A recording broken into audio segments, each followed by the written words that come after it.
Alright, everyone, it's been a little while, about a month and a half or so, something like that, since I made a video. And I don't like that, sorry. I don't like going this long without making a video, but long story short, about a month and a half ago I got pretty sick. Not a big deal, but it took me out of the game for a bit. Then once I recovered from that, I had a little surgery. Again, nothing huge, I'm fine, but it still put me down for the count for a bit. Then once I recovered, work gets crazy, and now we're gearing up to move across the country to Texas, which is happening in 2 weeks. So it's a lot of planning, organizing, donating stuff we don't want, giving stuff away, renting the moving truck, and planning when we're stopping each day on our 2,000-mile road trip. So, life just happened in a big way. No, I'm not looking forward to driving 2,000 miles. I think it'll be fun for the first 10 hours, and then I'll basically be crazy bored, but oh well. I can't wait to move and get out of here, though. And once we settle down, I will be ramping up production of videos, and I'll start pumping these out again. Maybe someone during that time will take over YouTube, like Elon Musk, and they'll allow my channel to grow at a decent rate. Who knows? But anyway, just wanted to give you a little explanation on my hiatus. But on to other things. As we know, Elon Musk is slated to buy Twitter. Leftists are losing their ever-loving minds over this, terrified because of the possibility of supposed hate speech and misinformation being allowed, which is obviously just empty rhetoric designed to make themselves feel better or look better to other clueless leftists, because after all, who decides what hate speech is? If I say that I felt sorry for the girls who had to compete against a male-to-female trans person in a swim meet who obviously was going to destroy them, is that hate speech? Some would say yes, it could lead to violence. It could lead to the accepting of violence, and I just say no. I just feel bad for them. They very predictably got destroyed in that race, and there was nothing they could do. So I felt bad for them. Is that hate speech? Are you going to ban me or silence me because that could lead to some sort of violence, even though there's no evidence whatsoever that it would? Would you ban me for saying something is wrong in inner-city black neighborhoods where black-on-black assault and murder is extremely high? I'm merely pointing out a real problem, but I'm white, so this may be viewed as some form of white condescension, jeez, I can't talk, that leads to white supremacist modes of thinking. This is the crazy thought processes that these people have. This is very much how low they want the bar to be for something to be censored. And let me say this idea that hate speech leads to real violence in any big picture way of thinking, this is so not the case, and I submit the following for evidence. Take a look at a certain anonymous board with millions of users. I think we all know what I'm talking about. I have seen a huge amount of real hateful, vitriolic stuff there. I've seen it. It's likely done by some edgelord teenager, but it's there. And it's there all the time for millions to see. If there was a correlation between that type of speech being seen by people and real, actual violence, considering millions of people get exposed to that stuff on those boards, you would expect to see mass casualties every single day if there really was a correlation. But you don't. You don't see anything even remotely close to that, because I think the vast majority of people are like me. I might come across something that really is racist and hateful, and I just find it to be stupid and goofy. I laugh and move on. And like I said, I'm fairly certain most of that stuff is just made by some teenager trying to be edgy and get a rise out of people anyway. I got over that, 15 years ago. But regardless, I don't trust anyone to be the arbiter of truth anyway. And I certainly don't trust anyone in the media or the government to do it competently or without severe bias. Certainly not anyone in the leftist media.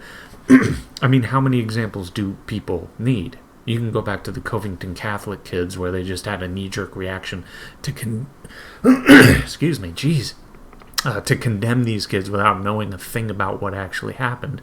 Dare I say that was ideologically driven.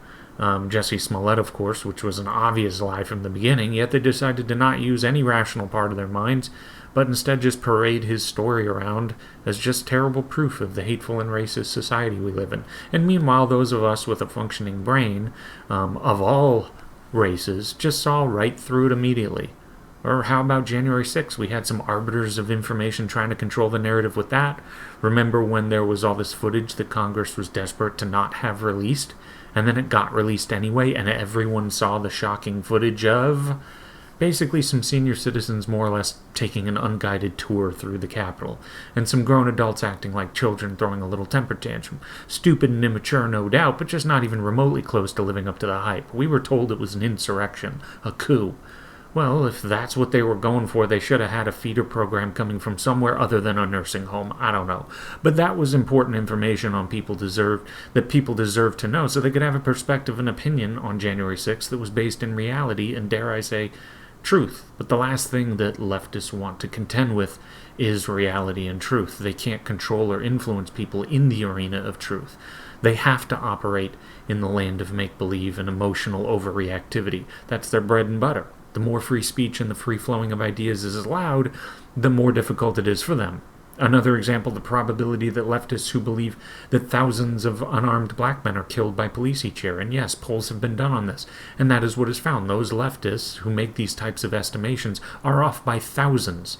And maybe in a more free and open platform, they might be exposed to the truth, which is that the real number is about 10 to 20, depending on the year. Yeah, 10 to 20. Those are two-digit numbers, each one a tragedy, no doubt, but I can't help but notice that leftists are throwing around 4 to 5-digit numbers.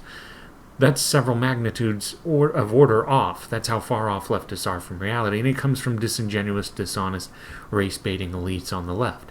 These people are bad actors through and through. Or how about COVID, in which around 80% of Democrats thought that if you got COVID, you had a 50 or over % chance of ending up in the hospital. The real number is around 2 or 3%.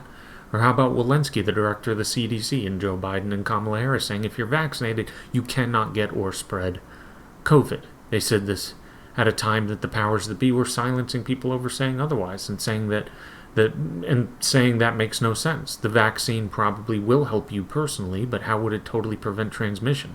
Well, it turns out those conspiracy theorists were correct, and the president, vice president, and the director of the CDC itself were wrong. So how many people behave differently after being told, hey, you're vaccinated, COVID basically doesn't exist for you anymore? Maybe they behaved in a way they otherwise wouldn't have if they knew they could still spread it.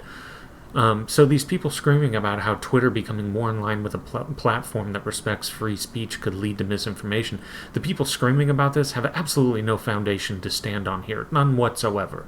The examples are nearly endless of people who are communicating the truth, being silenced, banned, shadow banned, censored, you name it, and those spreading misinformation and hysteria were amplified for years. Russian collusion hoax, I'm looking at you, CNN. And these very same people have the audacity to persist in their delusion that they're above us all, and they should be the purveyor of truth. Well, I am thrilled they are not getting their way. The history has already been written, and the number of people who will read it will only go up over time, and it has a very clear theme. Those who want to stifle speech and suppress the free flow of thoughts and ideas very seldom end up on the right side of history. But anyway, that is all for now. Like, subscribe, share the video. It's extremely appreciated. And you take it easy. And I'll try and do a few more videos in the next couple weeks before I leave and go to Texas. And then, like I said before, after we get really settled in, I'll definitely start doing a lot more. So, yeah, take it easy.